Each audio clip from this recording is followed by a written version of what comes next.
I spent 13 months away from city life, and here's where I'm at. NYC has been like my whole life. Like I was born and raised in NYC, bro. Like Bushwick, Brooklyn, New York, Wyckoff Hospital, my guy. Like my God, like right on the right out there on the strip, bro. It's so interesting to go back to the places, the neighborhoods that I grew up in, just as much as it's interesting to explore the different aspects of New York that I've never been in or been able to experience. Like, I've gotten to live all over NYC, due to obvious like housing displacement, living with a single mother for a while there.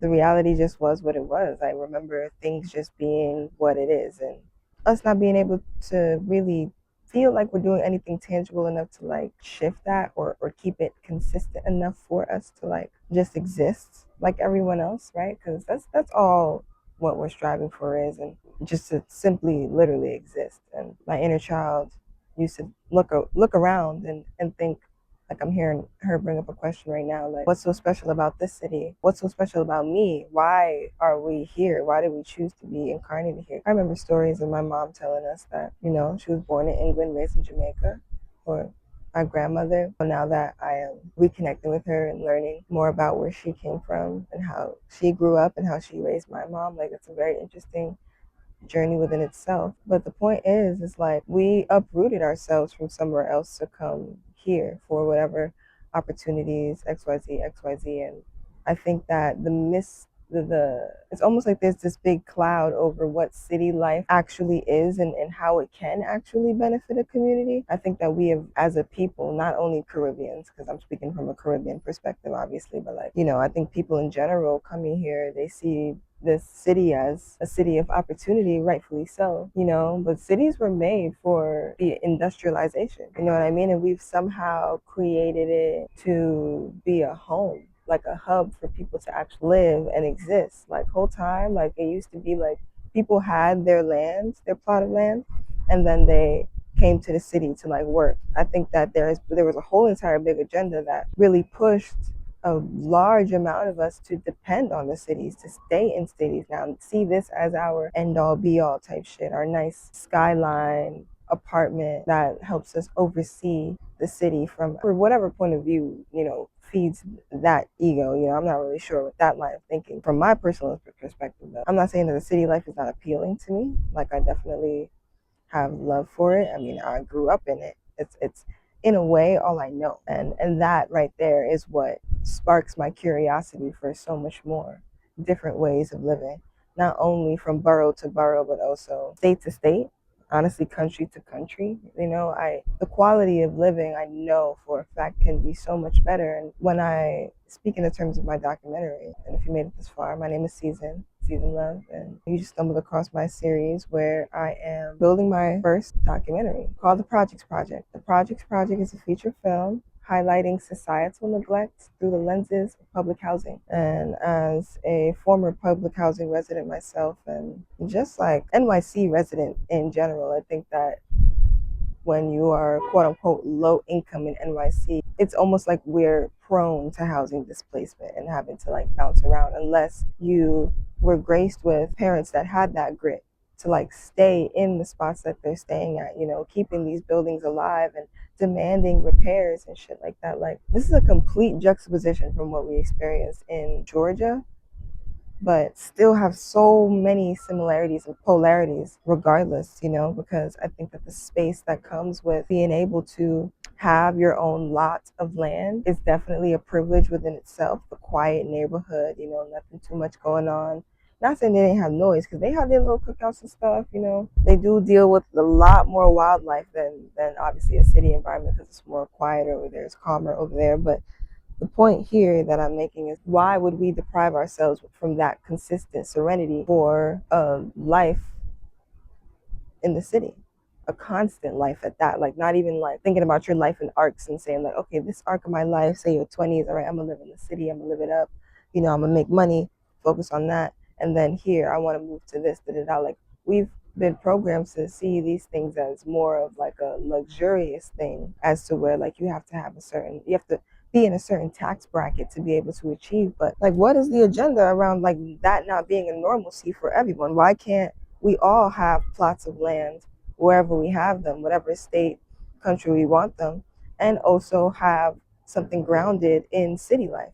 You know what I mean? My grandmother has had a storefront since before I was fucking born. And I was born in '02. The resonance of her groundedness has brought me so much where like, you know, we're on lines of divine repair, not only within the relationship within ourselves, but also the relationship with our community. And I speak a lot more about that on my season life side of things. You know, when you're on my channel, if you're watching this on my channel, you can definitely, you know, go to the season life playlist and explore over there. There's a lot of forgiveness to be given to ourselves, let alone our peoples that raised us and shit, and just compassion for how we even got to this point, and enough compassion to motivate you into action oriented thinking, solution oriented action, I should say.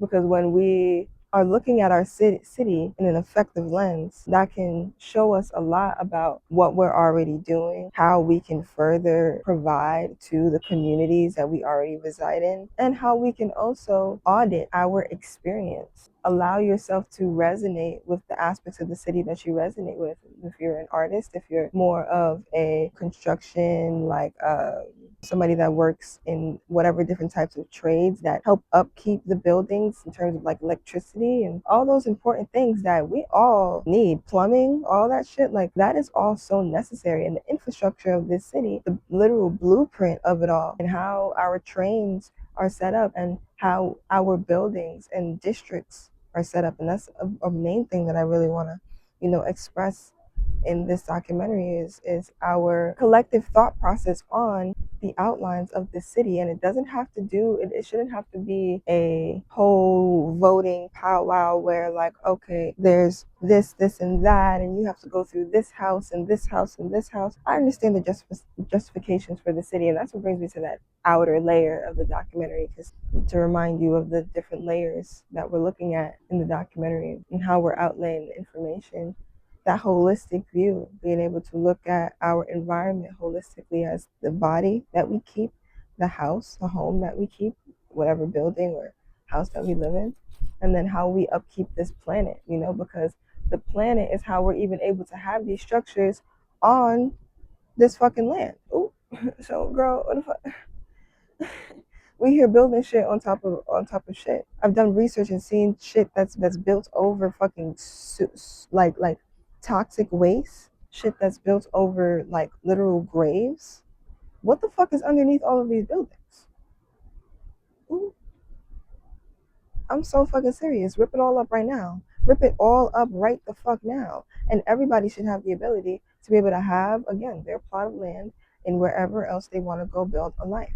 And that should just be the juxtaposition that every being on the planet is able to express. It doesn't matter if you're a quote unquote lone wolf, everybody has some sort of community or collective that they resonate with. So, again, the call to actions for this documentary: do your shadow work, find your tribe, find your collective, and build your eco village. What would your district look like? What type of district do you want to live in NYC? And no, we all can't live in the same district. That's obviously not tangible. We can visit each other's districts, right? It's just an easier way to look at it, and kind of allow the city to be bite-sized in that way, where like we're perceiving the realm tangibly, as if like treating it as we know it could be managed, you know, not allowing what's been overridden to taint what actually was and what really could be in terms of city life, how we choose to live, the choices that we make for our own well-being and our tribe's well-being.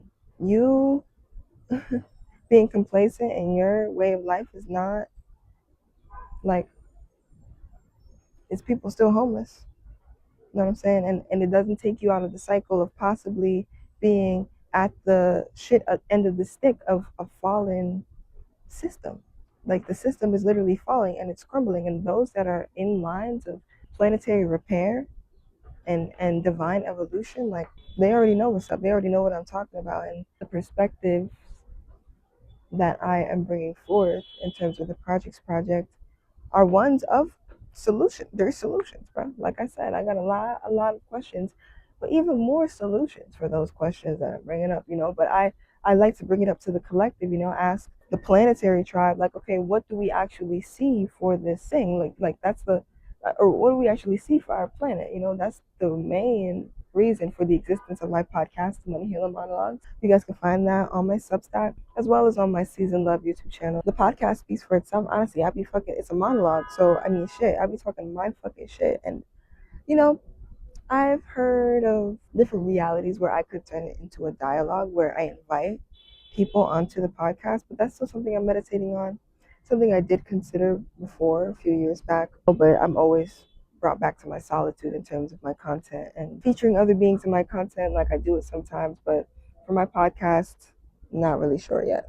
I'm still meditating on that. But regardless, the Money and the Monologues exist to open up these conversations, to bring a oneness node to the community in terms of healing and healing our economy in particular. The Money Healing Monologues, money has been apparently the root to all evil. It's been this, it's been that. Like money has been so many different things to all of us. Being able to perceive it multidimensionally, knowing that we are the money, we embody the currency, we are the value. And the podcast really assists in just bringing us through different concepts, different constructs.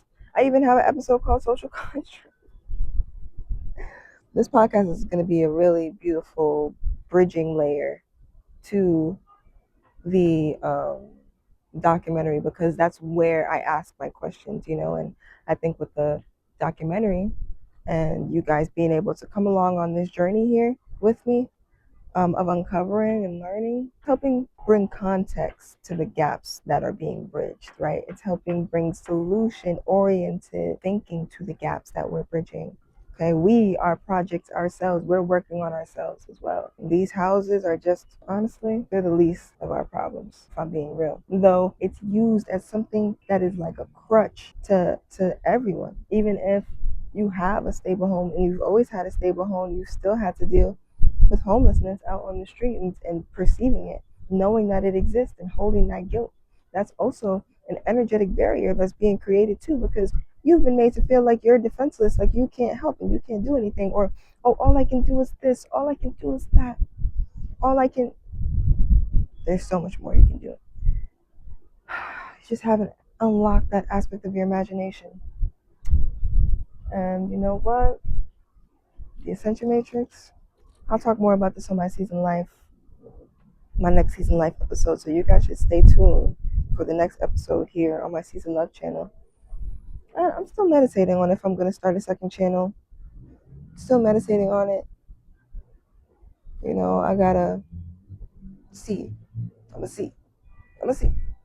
But, stay tuned for the next episode. It's gonna be a Season Life episode where I want to dive deeper into like the ascension mechanic side of things and where I'm at presently in terms of like my healing journey as a healing angel.